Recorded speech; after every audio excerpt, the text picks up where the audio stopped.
everyone, and welcome back to Trading Secrets and another one of my What Even Is videos, a series in which I talk about the unlikely links some commonly known objects or concepts have with India. As often is the case with Indian history, we claim to have invented everything, and the historians must weed through overgrown fields of ludicrous claims to find the ones that might actually be true. One such is chess. Well, a version of it. I was first introduced to chess by my grandfather, so I grew up calling the pieces Hatti, Ghoda, Unta, Vajir, Raja, and I called these Pyada, which translate in English as elephant, horse, camel, vizier or minister, king, and the Pyada or the foot soldiers. I think in other Indian languages it's roughly the same. So you can see it's clearly different from the European names, which are rook, knight, bishop, queen, and king. Oh, and these are the poor little pawns. In India, chess is called Shatranj in Hindi. In my mother tongue, we call it Buddhibal, which roughly translates to the might of brains. The earliest evidence of something that resembles chess comes from Bana's Harshacharita, which is a biography of an Indian king called Harsha in the 6th century CE. It mentions that he brought so much peace to the land that the only army he had to mobilize was on the Ashtapada board while playing Chaturanga. Now, an Ashtapada board won't be much different than this. It would be an 8x8 checkered board, but probably not with these light and dark colored squares.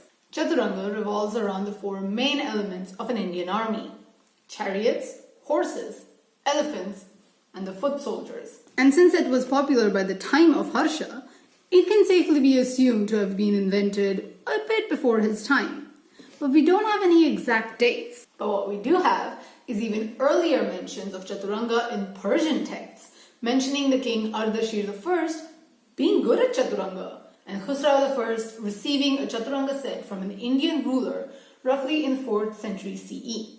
The game gained popularity in Persia roughly around the same time as it did in India. Only in Persia, the word took the form of Chaturang. After the Arab conquest of Persia in the 7th century, Chaturang became Shatranj, and it soon started resembling the chess we know today. From the Arabic world, chess arrived in the Iberian Peninsula through the Moors, where it is now called ajedrez, from the Moorish word for chess, shateresh. Meanwhile, in the rest of Europe, the word Shatranj was replaced by the Persian word for king, Shah, which somehow in medieval Latin takes the form of skakus. So in Dutch, it's called schaken, which sounds a lot like check. After a lot of tossing and turning, the word chess came to English via French, échec. And the word checkmate comes from killing the Shah, Shahmat, which, if you speak any Indian language, makes way more sense suddenly. Now that's just a long-drawn history of how chess, the word, spread across the globe. But what about the game? As it moved from Persia to Arabia, the chess pieces not only changed in power, but also appearance. In the Muslim Arabic world in the early days, depicting human form was considered haram. So the chess pieces took on a more simple form. If you look at the chess pieces, they look more modern and edgy. The caliphs at the start even tried to ban the game. But because it was not a game of chance, but strategy, they themselves started participating in it. And as the game came to Europe, it became more human-y.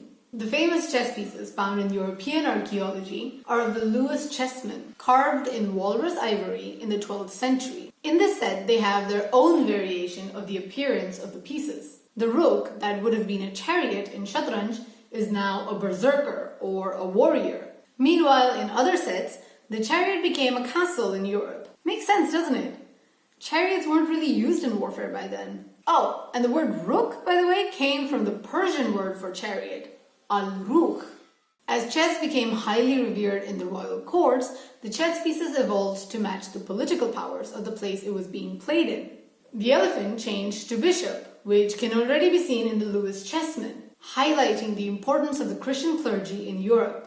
The Crusades taking place in the Middle East made the bishops an important political factor in medieval warfare, and the horses became valiant knights. In the 15th century, with the Spanish Queen Isabella of Castile coming into power, European chess saw the transformation of the vizier, or minister, to a queen. Not only that, but it also gave the new chess piece extra movement compared to its predecessor. Now it was the strongest piece on the chessboard that could move in all directions, limitlessly, kind of reflecting Isabella's political powers. Some historians think that this story might be just a bit too romantic. But I don't know. I kind of like it. Moving away from Europe, in Samarkand, Uzbekistan, under King Temur, chess changed in a different way. We now get camels on the board, and the board itself is now 10 by 11. Eventually, chess re-enters into India with the Mughals, where the chess pieces are the ones I described at the start of the video. The elephant, the horse, the camel, the vizier, and the king. Damn! I really wish we had a strong queen to dominate the chessboard. But I guess we'll just be playing the vizier's gambit for now. Oh, and I almost forgot about these poor bastards. They never changed. The pawns, or the foot soldiers, were always the common folk in every kingdom, and were afforded no individuality or character. Contemporary to the evolution of chess from Central Asia to Europe, China and Japan developed their own variants of it via the Silk Road and Buddhist travelers. The Chinese one known as Shangxi and the Japanese one known as Shogi. They're very similar in appearance, and the tiles represent similar characters in warfare. In my research, I came across people arguing for the Chinese game to be the original chess. Perhaps it is. But for now, I'm quite convinced by Chaturanga's role in the game. And at the end of the day, all these games sprang up because of intercultural exchange. So, win-win? Or should I say stalemate? If you enjoyed this video, don't forget to like, subscribe, and share it with your friends. I'll see you again soon. Bye-bye!